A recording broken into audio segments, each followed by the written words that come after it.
Assalamualaikum warahmatullahi wabarakatuh. Perkenalkan, nama saya Fatir Ramadhani. Saya sebagai pemateri 1. Di sini saya akan menjelaskan mengenai definisi konsep kebangsaan. Konsep kebangsaan merupakan suatu cara pandang untuk mempererat kesatuan dan persatuan serta memberikan dasar keberadaan berdirinya suatu bangsa dan bukan merupakan upaya untuk memonopoli suatu bangsa. Sedangkan menurut pendidikan Islam adalah sebuah rencana untuk mengatur nilai-nilai luhur suatu bangsa. Secara sederhana, kebangsaan atau nasionalisme dapat diartikan sebagai suatu paham yang menganggap kesetiaan tertinggi atas setiap pribadi harus disertakan kepada negara kebangsaan atau sebagai sikap mental dan tingkah laku individu maupun masyarakat yang menunjukkan adanya loyalitas dan pengabdian yang tinggi terhadap bangsa dan negaranya. Oleh karena itu, bangsa merupakan konsep yang selalu berubah, tidak statis dan juga tidak sejalan dengan dinamika kekuatan yang melahirkannya. Nasionalisme tidak selamanya tumbuh dalam masyarakat multiras, bahasa, budaya, dan bahkan multiagama. Amerika dan Singapura misalnya adalah bangsa yang multiras. Switzerland adalah bangsa dengan multibahasa, dan Indonesia yang sangat fenomenal adalah bangsa yang merupakan integrasi dari berbagai suku yang mempunyai aneka bahasa, budaya, dan juga agama.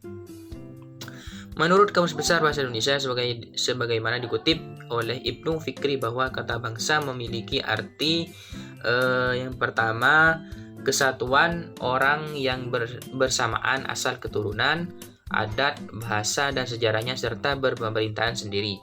Yang kedua, golongan manusia, binatang atau tumbuhan yang mempunyai asal-usul yang sama dan sifat khas yang sama atau bersamaan. Yang ketiga, kumpulan manusia yang biasanya terikat karena kesatuan bahasa dan kebudayaan dalam arti umum serta yang biasanya menempati wilayah tertentu di muka bumi.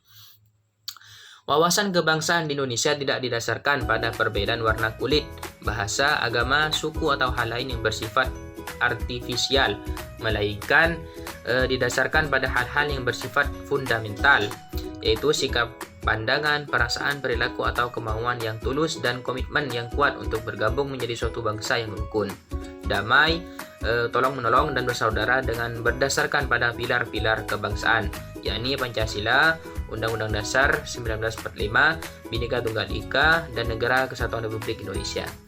Pilar-pilar kebangsaan ini dihasilkan melalui sebuah hasil renungan yang mendalam terhadap karakter bangsa Indonesia yang pluralistik dan heterogenistik, baik dari segi suku, bahasa daerah, budaya, adat istiadat, agama, dan lainnya. Paham kebangsaan ini pada mulanya mendapat tantangan keras dari para tokoh, pemimpin Islam, bahkan para tokoh nasional pada umumnya. Penolakan ini didasarkan bahwa paham kebangsaan itu merupakan produk Barat yang karakternya tidak sejalan ajaran Islam dan nilai budaya bangsa. Dalam hubungan ini, Soekarno mengatakan bahwa nasionalisme Barat adalah nasionalisme yang mengandung hal negatif seperti individualisme, demokrasi liberal yang dilakukan kaum kapitalis, dan imperialisme.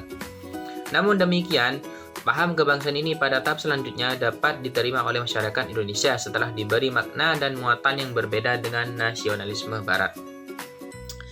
Baik, hanya itu yang dapat saya sampaikan. Kurang lebihnya mohon maaf. Assalamualaikum warahmatullahi wabarakatuh.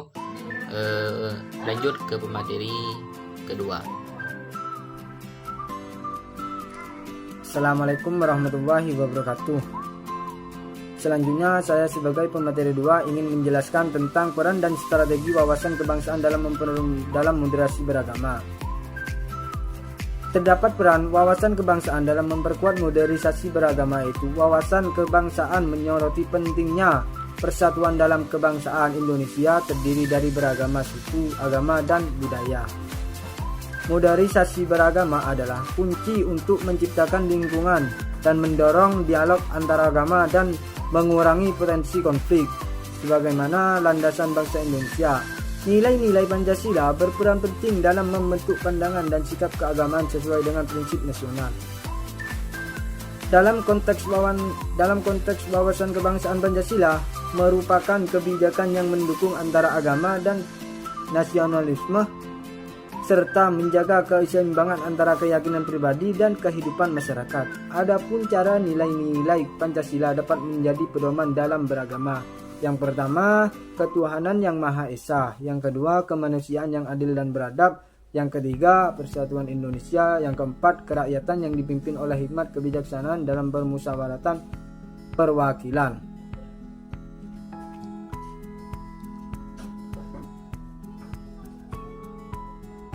Dalam memperkuat modernisasi beragama di tengah masyarakat dibutuhkan strategi yang tepat.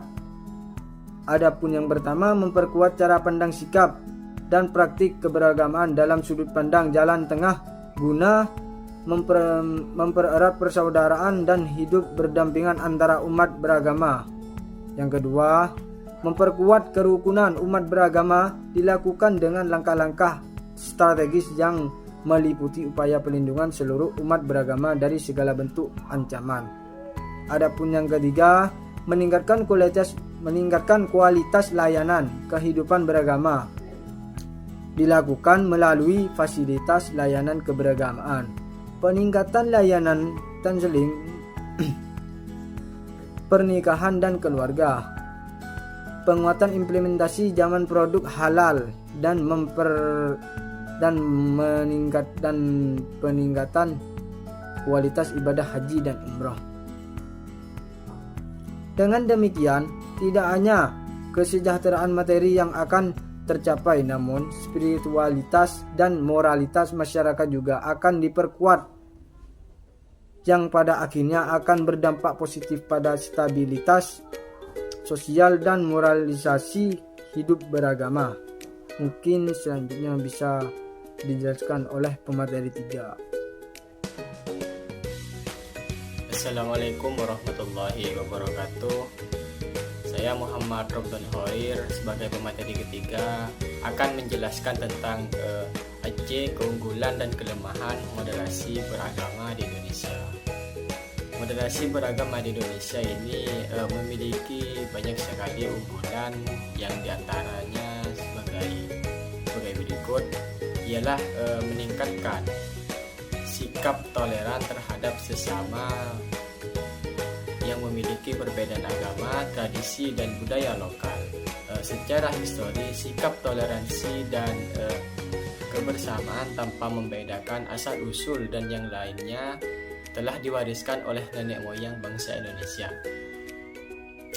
Hal ini bisa dibuktikan dengan tidak adanya pemaksaan atau bahkan sampai peperangan dalam penyebaran agama yang dilakukan oleh seluruh agama yang diakui oleh bangsa Indonesia itu sendiri. Dan yang kedua ialah moderasi beragama ini juga memiliki kekurangan, yaitu kurangnya pemahaman dan kesadaran masyarakat tentang pentingnya moderasi beragama sebagai cara beragama yang sesuai dengan konstitusi dan nilai-nilai yang ada pada Pancasila. Moderasi beragama juga di sini masih belum menyentuh ke semua kalangan di negeri ini, dikarenakan diseminasi dan sosialisasi yang masih holistik dan integratif.